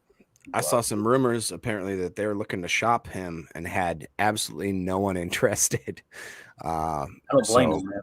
I got roasted. Listen, I want to say this. That draft, someone asked me, a listener texted me and said, hey, would you break down the quarterbacks? I know you don't like to do it. Would you do it? He was the last place of those first round quarterbacks. I watched the tape. I looked at the 4 things I think are most important. I went, boys, this guy can't play quarterback. Like this doesn't. He couldn't play it in college, and I don't know why they thought he could play in the NFL. But he's a freak, you know. It's just anyway. Prince says Richardson would like to tap out of this chat. He literally tapped out last year. That's weird. Playoffs. We're back. I'm tired, coach. Let me get a what? What we're trying, and it was like I remember McAfee going off anyway. What are you doing here? I mean, to be honest, this might be a spot. Can we look at quarterback real quick? Is it Shador's? And that's So I'm sorry. They're showing Milroe, Howard, Leonard, and Dart. Many people are saying Dart is the third best quarterback in the draft. Right. Milroe is the third best, and then Dart is how our board sees it. But I think that the front office of Indianapolis is going to be too high on their own supply, sniffing their own, you know what? And I think that they're going to try to say, no, Richardson's the guy. I think they're going to go James Pierce Jr. and pretend like everything is okay. I like that pick. Wrong stuff. Tim had to finish it. So you're going James Pierce Jr., right? Yes, sir. Yeah, dude, he's 10th on our board. So Mimbo was not, and James Pierce is 10th. I think that's a solid pick there, man. And since we're talking about Pierce, here's the guy. Let's do this real quick, all right? And I promise we'll go rapid fire after this. We're just weaving the content. And we had this planned, guys. We had this planned all along, didn't we? Yeesh. Yeah, so here is a quick clip, and you don't have to put anything up for this one. We should be good, Tim. It's not on YouTube. It's just on Twitter. Brian Baldinger, once again, breaking down some more tape. This is our boy, James Pierce Jr. from Tennessee. Listen to what Baldy, former offensive lineman, had to say about it. Let's take a look at James Pierce Jr. right here. 6'5 1/4, 245 pounds, and ran a 4.47. And when he comes off the edge, third step, speed to power. All right? That's real. Right now, you watch him in a variety of different ways. Here he is in a walkaway. This is a true linebacker. He can play out there in the curl flat area, but then he gets that tackle in space, forget it. He's going to suck up that quarterback quick. Now, you watch him against a legit big-time tackle in Caden Proctor. Want to know what his power is like? This is what his power is like. Look at that. He's got real power. Insane. Look at that. You take a 345-pound Caden Proctor right back to the Jalen Milroe. 345. Right, watch this right here. And watch this combination. All right, you're going to watch a pass rush combination that is tough to beat because he's going to chop right here and then he's going to rip. See that chop rip? That's like going to a barbecue and getting yourself the chicken and rib plate. Which one do you like best? The chicken or the rib? The chop or the rip? James Pierce Jr. Yeah. Dude, Baldy is a national treasure, first of all. So good. Been doing this for years, and they're always gold. You're always honored when you see the Packers end up on Baldy's breakdowns, and we got to see him do a little edge coop tape last year. Yeah. You know, that was a nice treat, but my goodness, you see the speed, power, everything. Speed, power, quick hands, good feet, and solid feet underneath him, not leaving his feet too early when he's tackling, keeping a good base. Yep. You've seen the inside dip, you've seen the straight bull, you've seen the chop and rip.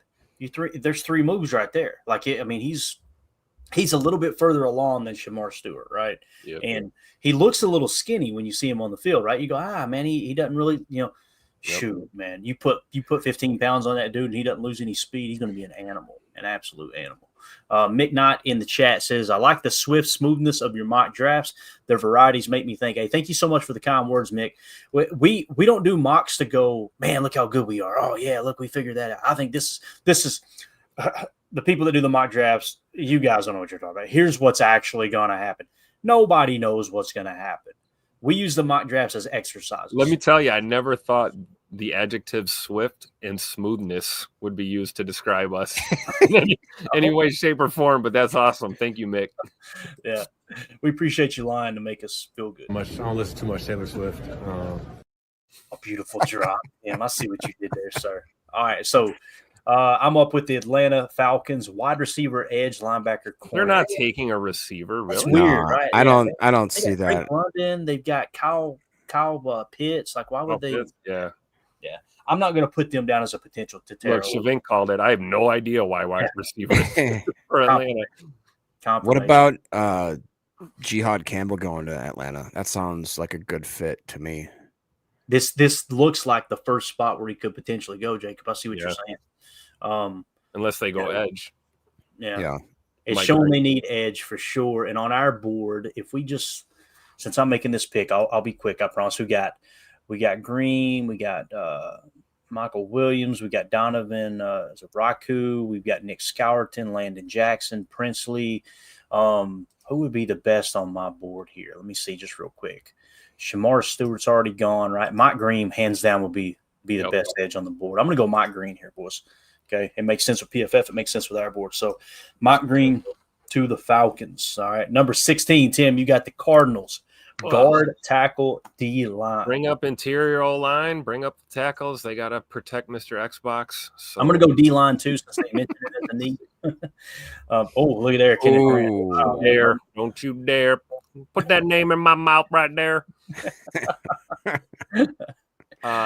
Josh Simmons, the Ohio State University. Ooh, I think I like it, Tim. Josh Simmons on our board. Where is Josh Simmons? He's in the 20 spot, so we're right there in that ballpark for sure. Yeah. All right, Josh Simmons, tackle. Oh, Coach Lynn. Salute. Coach Lynn said absolutely. He signs off on it. All right, Bengals at number 17, wide receiver, guard, and defensive line. Why the hell do they need wide receiver? They got Jamar Chase. Tag Higgins. they tagged Higgins. They got Jamar Chase, and it's saying they need a receiver. I'm trying to rebuild that LSU dynasty roster. So what do you want to see here, Jacob, with the Bengals? I mean, to be completely honest, I could see the Bengals taking a Luther Burden and just saying, "Hey, we paid these two guys. That means that eventually we're going to need some sort of stopgap at the wide receiver group that isn't getting paid $30 million freaking dollars." But so they would also be interested in Tet here, then, right? Yeah, I honestly think that's I do. Because I mean, just imagine. I don't see McMillan falling any lower than somewhere inside the top 20, top 10 for sure, probably between 10 and 20 at the bottom, right? So realistically, I could see Tet going. I could see Luther Burden going. I could see them going with Donovan as a Ruku. But can you show me the interior D line, please? Absolutely, man. Interior D line. Kenneth Grant. Yeah, throw Kenneth Grant on the board. That's what I do if I'm the Bengals. See, you're going to mess up my whole plan here. Vink smelled it a mile away. Sorry, buddy. Tim was over blowing out the game genie. He's like, I am familiar with your game. Right. Kenneth Grant is going to the Bengals here. But again, we got them listed as a top. It's funny. I said, why would the Bengals take a receiver? And then as you explained it, Jacob, and then also thinking, if T. Higgins is just going to be franchise tagged and they can't franchise him again next year, you've got a young receiver stepping right in as the number 2. Makes a lot of sense, but we'll go Kenneth Grant here for sure. All right, the Seahawks are on the clock here. Center, guard. They could go Ted too. They also need a quarterback. You're right. Is this where Jackson Dart goes? Ooh, there we go. Here's the guy. This is the first spot where we realistically go. Third quarterback might be happening here, right? Now you got the Steelers coming up here in a second. They're going to need QB. That's another one to think about. They're going to pay Fields. Center, guard, edge, linebacker is what they've got listed here. Let's see what the edge looks like. Is it Raku? Yeah, blah, blah, blah. Let's see. Our board, according to our board here, real quick, it would be Michael Williams or Mykel Williams, however you say the name there. Is it Mykel or Michael? How would y'all say that? M-Y-K-E-L. I would say Mykel. That's how I've always heard that name pronounced, but I've heard people. I was listening to it. Could be Michael too, though, right? Phonetically spelling it, yeah. Hell, it's 2025, Tim. It could be Sandra. They could. Yeah, we could be completely wrong on both of these, right? I told you about the lady I met one time. Her name was spelled L-A-A, and her name was Ladasha. So I don't put anything past anybody. That's actually pretty sweet. Man. That's what I'm talking. All right, I'm going to go from a fan right here. I'm going to go Mykel Williams here to the Seahawks at edge. I'm not. And I got to think, guys. I'm looking at my board. I'm looking at my board, going, okay.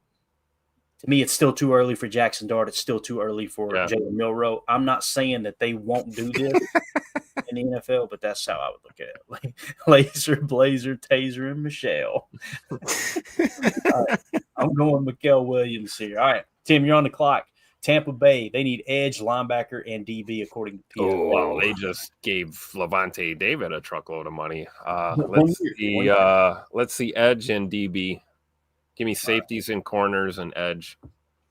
Safeties, corners, edge. Well, safety's technically a defensive back, right? Let's just look. Yeah. Oh, look who's on the board. Here you go. Malachi Stark, safety out of Georgia, is a Tampa Bay Buccaneer. He's 21 on our board, Tim. It makes a lot of sense right here. That's your pick. All right. Jacob, you got the Broncos, wide receiver, tight end, linebacker, and safety. This is another Tet McMillan, I think, right here. Don't you think? It could be a Tet. I could see them going Luther Burden as well. But again, boy, with the new coach there, what's his tendency? Peyton, right? Sean Payton. I think he wants to go ahead and give. I mean, I'm gonna go Luther Burden if considering if Tet wasn't there, but if Tet was there, I'd probably go that way. But I think they need another stud at that wide receiver room. Okay, I'm sorry. You're not so Luther Burden over Emeka Egbuka? Yeah, just because I think they had a solid X. I can't remember what the name is over there, but he's been decent. For the record, we got Egbuka 28th and Burden 29th, and there's literally 0.2 of a point differences also. Okay, so either one of those. Yeah. All right, so we'll go Luther Burden. I'm going to keep Ted up there to keep reminding me. Oh yeah. This was a project for Ted, but we'll go Luther Burden there, wide receiver. All right. Oh, this is awesome. You ended up with the Steelers. Let's go. I love it. That's your AFC team right there. If I'm picking here, they're interested in quarterback. Now it sounds like they're still in the sweepstakes for Justin Fields. I believe they might potentially bring him back. Yep. This is another one of those spots that, let's say that Seattle did go Jackson Dart. I wouldn't be surprised if another quarterback climbs into the first round. I mean, after last year where there was 5 or 6 in the top 20, whatever it was, I wouldn't put anything past it. But if I'm running the Steelers organization right here, this would definitely be a potential Tet opposite of Pickens in case he loses his mind at some point and they have to move on from him, which is fairly reasonable to think about. So I'm going to put them down as a potential Tet here as well. But if it's me, I'm looking at DB, corner. You got Trey Amos, Harrison, Siobhan Ravel. I'm also looking at it sounds silly, but I'm looking at linebacker too, Jahad Campbell. Don't that feel like a Steelers pick right there? That does. It really does. Yeah. I know it's not listed as a need. I don't know if they've got 2 solid linebackers. I'm sure they're pretty decent at the position. But if I were to just go with my big board in general right here, it would come down. Jalen Walker's another one. Like PFF is real low on him. Guys, there's people – who was it? Daniel Jeremiah, I think, that had Jalen Walker go 8th. I don't get that. I don't need it. I don't need it, bro. He's significantly lower on my board too, so you won't see me pick him in the first round. That's just me personally, but not to say that someone wouldn't. So it comes down to like corner and maybe stack backer here. It's tough. I know it's not listed as a need. I'm going to go with I'm going to go Jahad Campbell here, linebacker. I hate to take it off the board for us, but 2 picks before, right? No. All right, Tim, you got the Chargers here, man. Running back, wide receiver. Oh, look at Jacob ends up with the Packers. You lucky bastard. Let's see. The Chargers. Well, let's pull up edge. They let Mr. Bosa go, so let's put up edge. Running back for sure. All right, take a little glance at running back. And then wide out. Let's put wide out on there. Let me just see. You know what's funny, Tim? We roasted Daniel Jeremiah for taking 3 running backs in his latest mock, and we're sitting here on the edge of doing it. You know what I mean? Pretty wild. It could happen. It really could happen. What do you think? Oh, man. Could this be Tet? Because this is another team. If he's there, it's Tet for sure. But let's assume he's not. So I'm thinking it's Egbuka or Golden here for the Chargers. Scroll down a little. So we got Ezra Raku. Yep. BC edge, and then Ezra Raku is Umana Million. Princely, I think might be higher. I'm trying to give you real time information here on where we got these guys. Now Princely's lower. Our top edge on our board will be Ezra Raku, and it would be Landon Jackson. Oh yeah, is Colston Loveland still on the board? We didn't pull yes, up. He is. Yes, he is. Oh yes, he did not pull up tight end. I didn't think about that. There you go. That make a lot of sense. Man, I do. Yeah, you know what? I think you're right. I'm gonna go with Shavink here. I'm gonna trust the draft analyst himself. I'm gonna go with Colston Loveland. And remind me who the Chargers head coach is again. Harbaugh. Where did Jim Harbaugh coach? I believe he was a Michigan guy for a while. This makes all won a title. Colson Loveland to the Chargers. Jacob. All right, Jacob, let's All go. right. No pressure. Don't screw it up. Jalen Milroe here. We're going Derek Harmon. All right. Oh, I like Yes, let's go. It's Did just you say it's, Derek Harmon? I did, sir. Okay. The more I read about him, Alexander or Walter Nolan, any one of them three. Let's go. the way that Harmon, the way he's just a solid pass rusher, solid player, solid guy. That do you guys consider him a solid 3 tech that could plug and play into that position and actually be trying to think. There was one guy. Who was it that had more A gap snaps than everybody else? I think it was Kenneth Grant. And he's still predominantly 3 tech, but he played a little bit of 1 tech more than everybody. Drew D says he's a Harmon over Nolan guy. Yeah. So here's how I've got it on our board. Walter Nolan is 24th. Derek Harmon is 25th. And there is just a little more than 1 full point difference. So when you get on that close in that tier, Jacob, it comes down to which one do you like better in terms of here's how we want to utilize him. If you like his pass rush better, makes all the sense in the world, man. They're both 3 techs, though, for sure. Yeah. Mm-hmm. Predominantly, for sure. And Nolan. What about Alexander? Darius Alexander, you talking about on our board? Yeah. He's significantly lower on our board. We're not as high on him. To me, he's kind of right there with the Shamar Stewart. Another bona fide 3 tech, though. That's the only reason he popped up to me. 545 snaps. He's 77th on our board. Let me know in the chat. My other option that I was going to do was to pull the trigger on Trey Amos, but I thought it was way too early. But that's one of my favorite people in this draft. And I don't think that's too early considering what we talked about with cornerback in this draft, right? If you don't go first or second round, we're not going to get him. Yeah. I guess we'd feel better if we knew if Ja was moved or not, right? Right. Exactly. Yeah. And Trey Amos on our board, he ended up sinking a little bit, if I remember correctly. I want to say he fell down quite a bit. Let me search real quick. I don't want to tell you guys wrong. But the Packers did meet with him, right? Mm-hmm. If I remember correctly. Amos, let me see here. Amos is now on our board. Why is he not popping up? Trey Amos. We've got him in the 45 spot now. But that, again, Kyle Krabs had him at 30, but Dane Brugler has him at 93, and Daniel Jeremiah doesn't have him in his top 50. So it kind of feels like leaning on Daniel Jeremiah and the fact that he wasn't in the top 50, Goody might be eyeing him for the second round. So I'm with you, Jacob. I think it's a little early for Trey Amos. And just for the record, Mike Hebron says trade down. If I had control of this draft, I would 100% trade down in this scenario because there's 10 dudes on that list. I love Gray Zabel. I would have picked him right there if I thought that he wouldn't make it out of the next couple of picks. I mean, Harmon, Nolan, Sanders, a number of other guys too. And we can't trade down right now because we're at the hour 33 mark. My wife is about to trade up, right? She's about to go out. It's going. And she doesn't have to give up any future draft capital. Not at all. Nothing. She's got the bags next to the door. Go ahead, buddy. And with the first pick of the 2025 draft, Mandy picks a different dude. Anyone else? All right. So you're going Derek Harmon, is that right? Yes, sir. Good pick, Jacob. I like it. That is a good pick. I like it too, man. Either him or Walter Nolan, I would have been good with for sure.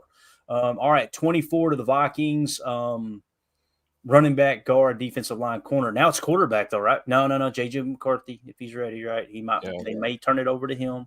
That's another could potentially be a quarterback, though. Corner is realistic, though, right? Because they've got what's his name's free agent, right? Murphy's about to walk. Yep. Yeah, the best corner on my board would be Siobhan Ravel, hands down, would be the best corner here.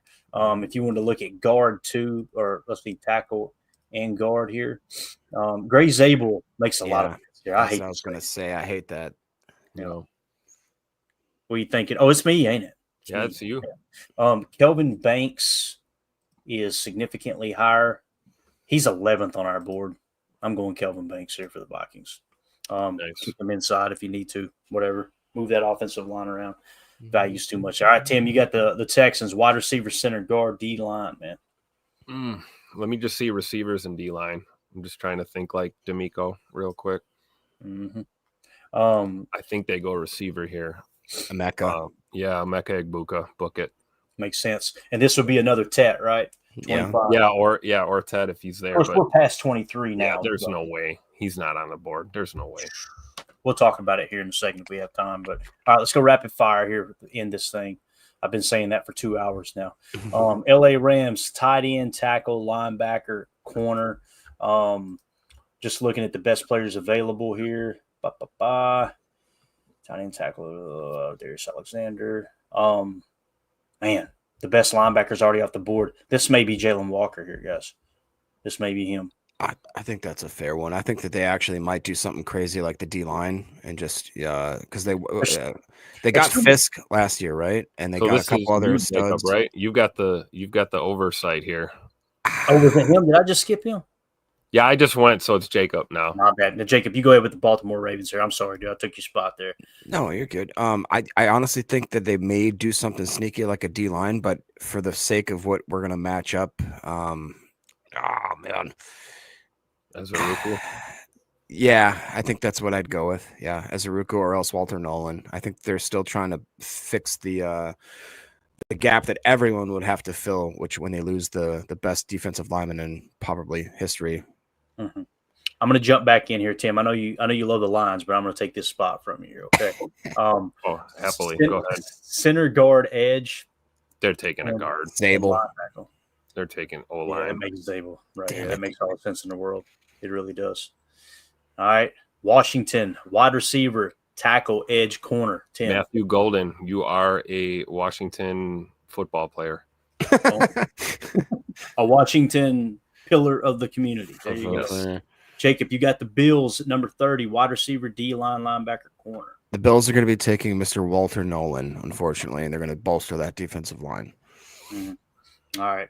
Let me do something. Oh, you get the Chiefs, Clayton? Oh, I love it. Where's AFAM? Where's AFAM? Make you see the your Chiefs picks in there, AFAM, for your favorite team. Get them in here. You are so wrong.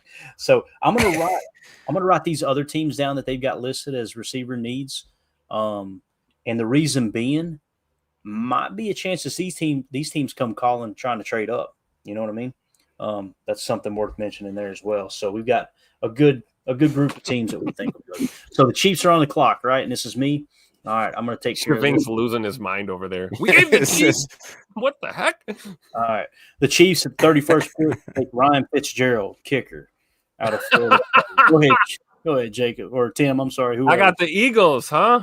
Yeah. Pull up edge. Oh, there you go. Nick Scorton, A&M. They're going defense. That sounds right. All right, there you go. So there was our little, again, this is minus Tet, obviously. Interesting draft, man. That was fun. I learned a lot there for sure. So Mason Graham, number 1 to Tennessee. First time I've seen that one. Yeah, Mike Hebring, I hate Greg Zabel going to the Lions with 1,000 something. I was going to say, I don't know who's more pissed, me or Mike right now. I'm with you, man. That's such a Lions pick, though, right? Let's just continue to build the trenches here. Yep. Yeah. No time to read it all off. You guys see it. Pause the screen grab it. This was fun, man. Learned a lot. What we came away with, potential Tet spots before we pick 6th, 9th, 12th, 17th, 20th, 21st, and 22nd. Moment of silence for Tet McMillan potentially falling 23. Rest in peace. Moment of silence, Jacob. There's just no way. Tim said I ain't get just no way. Unbelievable. So, well, here's the question. It's an auto pick if he's on the board at 23, right? You guys. Well, trigger, right? See, that's tough because I look at D-line, right? We talk about 3-tech. We've talked about corner. We talked about the necessity to, or the need to grab corner early. So I don't know if he's an auto pick, even if he's on the board at 23. And let's be honest, if he's on the board at 23, are you starting to scratch your head and go, why the hell did he fall so far? Right. Playing devil's advocate. Yeah. If he fell to 23 and I was the GM, I would not be taking him at 23. I couldn't bring myself to do that. Tet? You're talking Tet? Yeah. There'd be too many good players on my board going, that just doesn't make sense, But if Goody does it, I'm gonna be fist pumping like a son of a gun. You know what I mean? It's weird that it's kind of That's two different things there. I don't know, but that would also pretty much seal the deal for the exit of Rome, right? If I we would made the move imagine, like that. Yeah. would have to, yeah. And then with Christian Watson, man, that's going to get really interesting because we don't truly know, like, Right. how But that could paint a scenario of Watson and McMillan Oh with my God. Jaden Reed and Can you Tay imagine that? Where Oh it's my like, goodness. who are you gonna cover, dude? Let's go. And Tucker don't forget Kraft about Tuck Norris. Yeah, like, Josh Jacobs in the you backfield. telling me there's a chance? God. Look at Shabazz. Tech gonna wear 4 in Green Bay? Yes, he is. Yes, No, he he's not. No. I think someone's got something to say about that, right? You think God never farted? He walks out there with number 4 on Lambeau, man. He's gonna be crawling around looking for his teeth like this. You know? Yeah, he's got a better chance of wearing number 1, I think. Yeah, no doubt. Isn't 1 unofficially Curly's number though? It is. I found that out firsthand from one of the historians there at the team. I asked him, I'm like, hey, what number did Curly wear? He said, well, he wore a number. I said, the number I always understood was, I think it was 29. Yep. And he went, well, he wore multiple numbers, but just so you know, no Green Bay Packer will ever wear number 1. That's reserved for him. He did wear number 1. I think it was during the championship season. But, you know, Curly, man, he changed things up a lot. You know that. Well, that was that era too, right? You had guys running off the field, changing helmets and pads and shirts and shoes, and everyone all hands on deck, right? Yeah. So a portion of the Packer fan base hated those throwbacks where they had the circle with the number in it. Those I were some love of them. my I favorites, love them. man. I did That's too. the OG right there. I use that on Madden almost every game. Yeah. And what people didn't understand was, like, at the time, pro football was so poor that having that circle with the number was like, that was a huge deal. whoa. That was like having the retro Jordans out there, baby. You're like, look at these guys. That's swag. I'm with you on that though, Jacob. Those uniforms. Donald Driver had one of the greatest touchdown plays in franchise history, maybe even league history, in those unis. Where he broke like 13 tackles and then dove in the end zone. Yeah. Yep. Mm-hmm. Coach Lynn says, don't forget about Wicks too. Hey, I'm on board with that. I know what Wicks did his rookie year. Like, I'm not. Wicks had a down year, absolutely. I still have a lot of faith in him, man. All he's got to do is fix the hands. Yeah, his route running is unbelievable. I think those would be the 2 that I got my eye on the most at the receiver position this year. Would be Tay Wicks and Bird, Jaden Reed for sure. Yeah, definitely. All right, guys, I'm gonna go downstairs and warm up the car and leave town. Run out of here. But pick one of the dogs at least. Go up there and make sure Mandy's not updating the will or anything. Oh yeah, no doubt. I'll be going, where's my 45 at? Anyway, shout out to Mike Hebring with the super chat, Badger Trio with the super chat, and Mike Hebring again. We appreciate y'all more than you know. We'll be back in the morning for little Good Morning Lambeau, little PTA AM at 8:30 a.m. Central. Everybody have a wonderful evening. Stay warm out there. We'll talk to you tomorrow. There we go. Yeah. Bye, guys.